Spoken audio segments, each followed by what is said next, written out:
Welcome to the Breen Team Podcast. I'm your host, Isaac Breen, and this is my co-host, Dan Breen. Happens to be week 9, and it is also Halloween week. It is Halloween week. You got your costume ready to go? No. That's a problem. It is a problem. That's a problem. Only got a couple days to go. You might be scrounging for something in your closet here by the end of the day. Hey, week 9 of the Breen Team Podcast. We're back again, as always, brought to you by LongView Financial Solutions, State Farm Insurance Agent Ross Hoekstra, Heartland Computers, and McKnight Real Estate. Thanks again for all of your sponsorships throughout the year. We do really appreciate it. Love our sponsors, don't we, Isaac? Yep. Yeah. We do love you. All right. So we're going to jump right into it. You mentioned it's Halloween week, so we thought our State Farm debate of the day could be our best and worst Halloween candies. Give you a second just to think about that, son. When you're putting that stuff in your bucket on Thanksgiving, I'm really off today. Halloween night, what are you avoiding and what do you like? Do you want to go first on this? Where are we going to start? Are we going to start the ones that we like first or the ones we don't like? Let's see. Let's start with the ones we do like now. Okay. I don't have the best ones, but we'll see what you have. Okay. What you have first. And before I get started, Ross weighed in on this. We asked him. Ross is not a candy corn guy. All right. Do not give Ross any of that candy corn. He thinks it's trash. Is candy corn considered Halloween candy? Yeah. Are we just doing candy? It's fall Overall candy. Do you like candy corn? It's not the best candy, but it is candy, and I do enjoy it. I'm a little indifferent on it. I don't have. It's not as polarizing for me as it is from some people. But he hates candy corn, but loves the king size Snickers bar on Halloween. Hard to argue with that one, isn't it? Yeah. That's pretty tough to argue. All right, go. You go first. Give me your best Halloween candy. Okay, this. You're gonna mock me for this. I know. I just know what's coming up. I got Skittles as my number one option. Number one. Yeah. Okay. Hershey's my number 2, and I couldn't really think of anything, but I searched for the gummy bears. So. The gummy bears. Okay. You have really generic likes there. Wouldn't be hard to please you. Okay. For my best, I actually went with categories. I hope that's okay. Okay. Since I'm the co-host of this podcast, I can kind of make a unilateral decision whether I can do that or not. So, for my my categories here, I went, instead of direct candy, like ways people give, kind of. So I went number 3. I'll go 3 to 1. 3 is the parent givers. So like when I go around trick-or-treating with you to make sure that nothing bad happens to you, when people offer us candy or hot chocolate or something like that. That's I know that's kind of generic. That's gonna the parent givers. I like it. You just switch the whole question of the day. No. The whole question of the day is what's your favorite candy, but you're explaining the people that give you the candy. Exactly. That's why I said since I'm the co-host, I can kind of make up my own rules here. Okay. What can you? Here's number 2. Here's number 2. My favorite one is the lazy givers, and that's the people who set the bowl of candy on the patio and say, "Take just one." No, take 2. It's take 2. It's always take 2. Nobody listens to that. There's handfuls in there. They're just going in. This why I love it so much. Is you get so much candy. That's what you get for being lazy and not opening the door. Okay, so that's my 2. And number 1 is, this is clear, the king-size candy bar givers. The people who give you, it doesn't matter if it's a Snickers or a Three Musketeers or a Kit Kat. If they're giving you king-size, those are the Halloween heroes in my book. Yep. Well, I think the ones who are lazy and just put out the bucket should be number 1. You get 50 pieces of candy. Just take the whole bucket and toss it. What do they got? A security camera in that bucket? Work for the top. They probably do. Agents. They probably have a Ring camera that they're just watching all the people who steal their candy. How are they going to catch them though? call the police, say, "Oh no, they sold candy. We only told them to get 2, and they got 3." All right, we got to keep moving on. Otherwise, this podcast is gonna be 3 hours long. All right, we got your worst candies now. Okay. Number 3, PB&J not PB&J. No. Peanut butter M&Ms. I don't like peanut butter M&Ms. I didn't think they made PB&J M&Ms. Okay. Reese's, my number 2. I don't like. A lot of Reese's. people like those. You're not a peanut butter guy, apparently. If you don't agree with me, just text a comment below. Yeah, put a comment below here. My number 1. You're not gonna be happy with me because it's one of your favorite candies. It's 100 grand. Really? Yep. That's That's one of the best. Well, then this Halloween I'll give you all of my. Thanks, I appreciate all that. My 100 grands. Yeah. Okay, here's my list, and again, I didn't come up with the greatest list. It's kind of more categories, but number 3, anything with coconut gets straight in the trash can for me. Mounds, Almond Joy, whatever it is. Yep. Nothing with coconut is going down the hatch. Okay. Number 2. I'm gonna lump this one. This is kind of a big category, but it's the non-packaged candy givers. So I'm talking people who give out pencils or toothbrushes or stickers. That's like dumb. And even worse, the people who make their own thing. Popcorn balls, caramel apples, candy in a bag, like their own. That stuff does not ever even come out of the bag before it goes straight to the trash. Okay, people follow the rules. It's not that difficult here. All we do is you go to the store, you buy packaged candy, and you hand it out. Okay? Or you be like one of your number 1s and just leave them out so people can put in handfuls and take them away. There you go. Okay, now that's our question today. Now, number 1, I haven't got to my worst one yet. My worst Halloween candy is something that in the Breen family we unaffectionately call yucks. Because they're just that bad. The yucks. They're peanut butter kisses. You know, those individually packaged orange and black, whatever they are. Yucks. No. Yucks. They're yucky. Yeah, so yucks. we're not going to deal with those. Please, if you're planning on giving those out on Halloween, rethink your strategy because nobody wants them. In your theory. And everybody feels that way. If you don't, I've lost a lot of respect for you today. All right, we got to move on and talk some actual football here. All right, we're going to talk hot takes. Hot takes brought to you by Heartland Computers in Sioux Falls. Go online to Heartland PC. Take $50 off your purchase of a new, used, or refurbished computer by simply typing in the promo code $50 off. Great deal there from Carl and his team. What's your hot take for today, Isaac? The 49ers will end 3rd in the division. It's not really a hot take. I mean, right now, Seattle on top of them and the Rams. Yeah.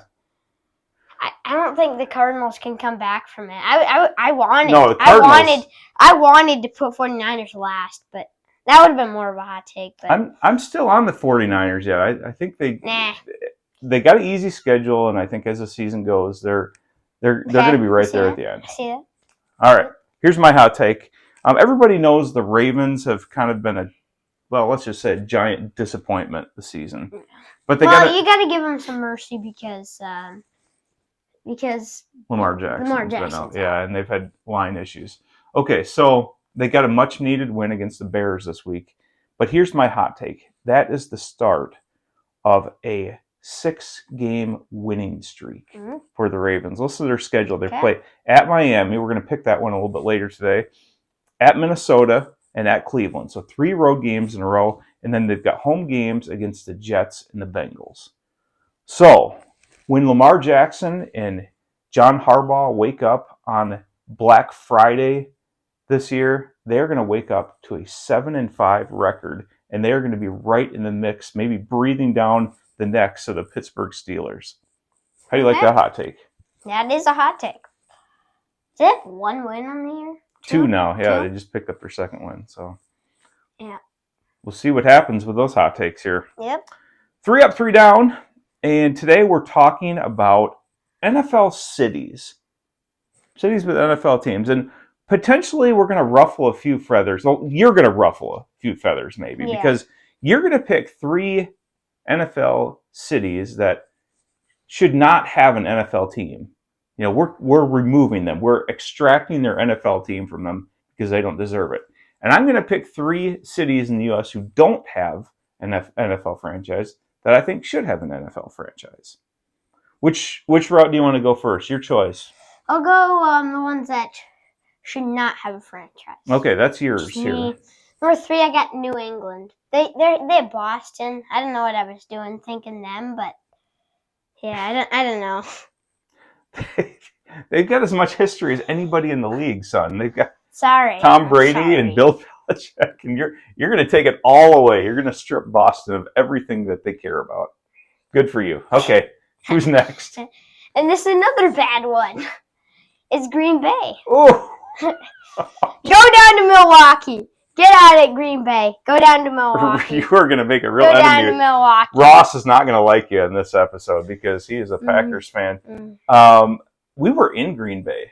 Not this past summer, but the year before. There's nothing there, is there? No. It's a tiny town, and yeah. But you gotta kind of agree with me. I gotta show some mercy though. Those fans just love the Packers. They do. Like, they do. For miles, you just see Packers signs everywhere. Like. Okay. Yeah. So. All right. So you've taken two cornerstone franchises and just ripped their hearts out of their cities and taken their team. This one's kind of obvious. My number 1, Jacksonville. There you go. That kind one. Of obvious. That one. Yeah. That one I could buy. I'm surprised you didn't say Tennessee. I don't know if Tennessee deserves to have an NFL team. Maybe there. take them out for New England. There we go. Put Tennessee out. Put New England in. Then we're set.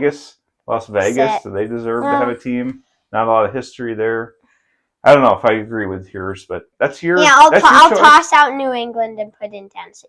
Okay. There we go. We talked Indianapolis too. I think about this too. Did. That Indianapolis might be a small market team. All right, I'm going to go the 3 cities who I think could have a team. So maybe the Green Bay Packers might soon become the San Antonio Packers. San Antonio is the 7th biggest city in the United States and the largest city without an NFL football franchise in it. They got the Spurs, and that's like the only thing they have for major sports in San Antonio. Yeah. So maybe San Antonio. Toss out Green Bay. Yeah. How about San Antonio Packers? So how about the San Diego Patriots then? San Diego. They used to have the Chargers for years and years. They played through the year 2016, I believe, and then they moved them to Los Angeles, obviously, because of money, greed. The money. Yeah, the new stadium there. There was a stadium dispute in San Diego, and that's more or less why they moved them out of there. But I think they could have a team back. What do you think? Yeah. All right. And third, this one was probably the hardest for me. I went with Oklahoma City. And Oklahoma City, partially because they certainly like their football in Oklahoma, but maybe they're more of a college state, perhaps, with Oklahoma, Oklahoma State, Tulsa. No, they're probably number 3. I kind of did that in reverse order. So maybe Oklahoma City. I don't know. That was the hardest one I had. There's just, so you look at where on a map where professional football franchises are. You've got Kansas City and you got Denver, and you kind of have nothing else in the middle part of the country there. So that's part of the reason I went with Oklahoma City on that. You can agree or disagree. That's up to you. Whatever you want to do. Fantasy studs. Who got for a fantasy stud this week? I'm going to take Stefon Diggs from the Patriots. And why? So you look at this. They got the Falcons up next. And they got the Bucks. That's going to be, I think, a good matchup, actually. They got the Jets. And then the Bengals. They got the Jets again later in that. They also have the Ravens and the Dolphins. They have the Dolphins twice. So, twice? Is it? Maybe. We're only going week to week, though, here. But, so yeah. You're going to take a fantasy stud Diggs for the next 4 weeks. Yeah, for the next couple weeks. Yep. Okay. Fantasy stud. Get Stefon Diggs in your lineup there. I'm going with a guy who's not really a household name, but maybe he should be. Kimani Vidal. He is a running back for the San Diego Chargers. He has, in his last 3 games, 2 100-yard rushing games. And now he gets to go up against the Tennessee Titans, who are giving up the second most points to fantasy running backs this year. And I'm always kind of one of those guys who likes a flow of the game, and I think that they could get ahead by quite a bit, meaning they're going to be running the ball, work on that clock a little bit. So I think when the dust settles, Kamani Vidal has his third 100-yard rushing game in the last 4 games he plays. Okay.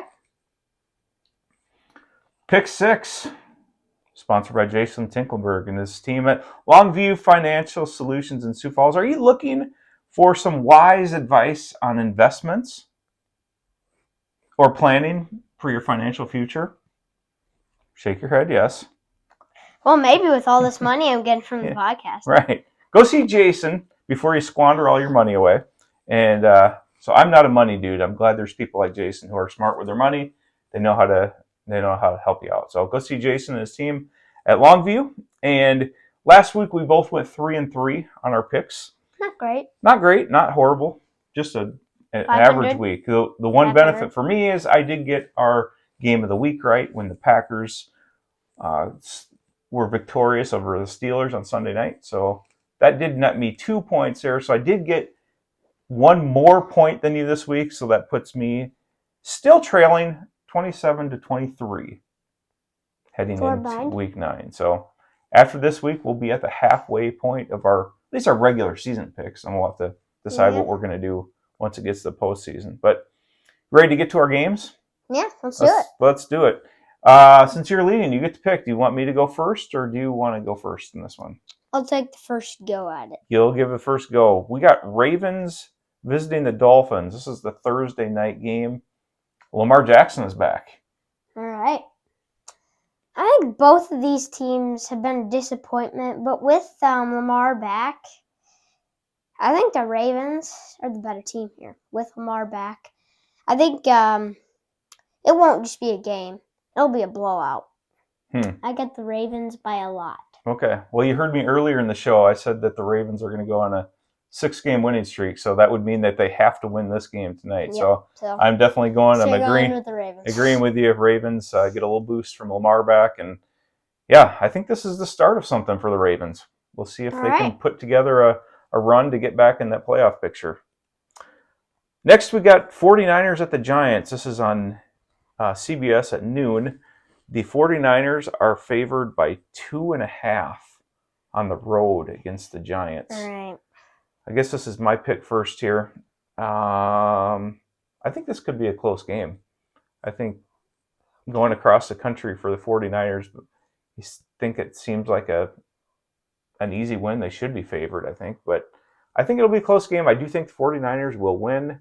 They've got a few more weapons on offense, and the Giants are going to have to adjust to not having Cam Scatterbo the rest of the year. So I will take the 49ers in a close one, maybe 19-13 type of game. Okay. What do you think? I like the pick. I said that the Ravens will end third in the division, but they're not going to fall this week. I got the 49ers over the Giants.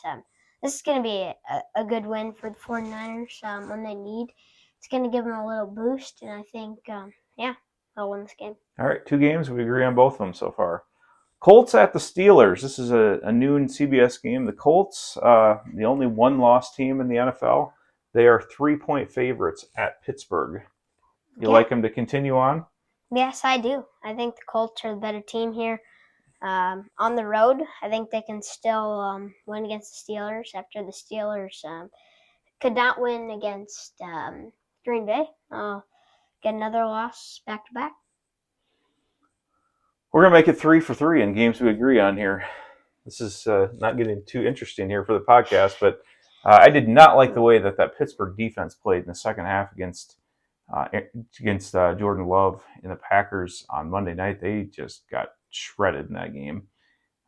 Tucker Kraft, big second half, and I think that that's going to continue. I think even the Colts offense is more dangerous almost than the Packers with Jonathan Taylor and some of the guys that they have at receiver, along with Tyler Warren at tight end. I'm going to also agree with you, Colts. Let's make it 3 for 3 here. You've picked 3 away teams today. Yeah, we have. Yeah. So This one I think could be an interesting game. We got Bears visiting the Bengals, noon CBS. Bears are 3-point favorites on the road in this one. Could I pick 4 road teams in a row? Let's do it. I'll take the Bears. I think there's some question whether Joe Flacco is going to play this game. I will take the Bears in a close one. I don't have a whole lot of analysis about this, but I think the Bears need to get this win to stay in that mix, not just in the NFC North, but probably more importantly for them, just in the wild card picture. So I'll take the Bears getting a win on the road. we're going to agree 4 times. Wow. I got the Bears. I'm going to have a hard time making up points. Yeah. Maybe I'm just purposely picking the same as you so you can't make up any. Probably too early in the season to begin implementing that strategy, son. But we'll see. You've got Seahawks at Commanders. This is Sunday Night Football. Seahawks favored by a field goal in this one. Do you like the Seahawks or the Commanders? 5 away teams. Here we go. I mean the Seahawks on the road. Jaden Daniels expected to play, but I don't think that's going to factor here. I think I got the Seahawks. Not so fast, my friend. We got it. Knew it was coming. We got to disagree on something here. I agree that the Seahawks are the better team, but sometimes in the NFL, weird things happen. The Commanders are at home. They're kind of a desperate team right now. They need a win, and they need a NFC win. I don't like him like in a 5-game series against the Seahawks to win more than 1 or 2 games, but I'll take them to win this one. They're at home and playing with a little desperation. Hopefully, Jaden Daniels is healing up a little bit. We'll see if that can make the difference. We'll disagree on that one.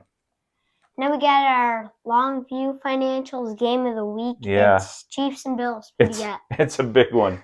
This is the big one. This was no doubt our game of the week. There were no other games. We looked at the games. Oh, that's our game of the week. Yep. Nothing else in consideration here. Chiefs are favored by 2.5 points in this one on the road. I just like the Chiefs. I think that they are rounding out into being probably the best team. The team, at least, I'm most impressed with right now in the AFC. They're playing the best. Ever since, Rashee Rice came back, their offense seems more explosive. I think they still got some issues in the running game. Not super explosive there, but I'm going to take the Chiefs on the road. This is a huge one when it comes to tiebreak, possibly down the road if these teams face in the AFC Championship or something. Whoever wins this game might be hosting that AFC Championship. So both teams have a lot to play for. I will take the Chiefs. All right. This year, I think there's been 2 ways the Chiefs have been playing football. It's down here and up here. And lately, they've been up here, but in this game, they're going to go down here. I got the Bills. They're at home, and they are going to be an explosive team coming off this game. I mean, this is going to motivate this team to come to the playoffs, let alone maybe even the Super Bowl. Yeah, James Cook had a tremendous game last week, ran for over 200 yards. They'll definitely need that against the Chiefs. So we'll see how that plays out. Okay, we've got one last segment here, and it's one of my favorites. One of your favorites. You want to grab your weird meter here? Why? It's like the 3rd week in a row I have to leave the arena. And while he does that, let me introduce this. Is This Weird is always sponsored by McKnight Real Estate. Isaac, are you in the market to purchase a new house? Yeah, you said last week you weren't, but now I am. Now you are. I need a house. Okay. We'll set this down here, man. You need a house. We're going to send you over to Charity. She's going to help you. She's got a whole bunch of houses that she could put you into contact with, get you the keys as long as you have a good down payment that you can provide on that. I'm not sure that your bank account justifies that yet. But I don't think I can hold a house yet. I don't have that kind of money, but yeah, we'll see. Plus, I can put in a loan. Plus, you don't really cook for yourself, so I'm thinking living alone for you is not in the cards right now. Anyway, last 2 weeks, we went with Is This Weird? Stories about weird things people were putting in their mouth. Yeah. We're going to go a different direction. We got to get away from eating weird stuff this week. So this one, I hope you'll find a little bit weird. Maybe a little bit less crazy weird, but still, I think it's somewhat weird. All right. Each fall since 2004, a town in Oregon called Tualatin. Something like Tuatagovailoa, Oregon. It's a suburb of Portland, and they host a paddle boat race in one of the lakes, okay? Nothing too weird about that. Yeah. But instead of paddling boats, they paddle giant pumpkins. That's right. The competitors hollow out the pumpkins, giant pumpkins, and they serve as the boats. And do they float? Yeah, pumpkins apparently float. Otherwise, I don't think they would have this. But they race their boats for gourd pumpkin royalty. Now, Gary Christensen, he was the winner of this year's race, and he hollowed out his 936-pound pumpkin. But there's more. 900 pounds? The pumpkin was 900. How can you carry that? I don't know how.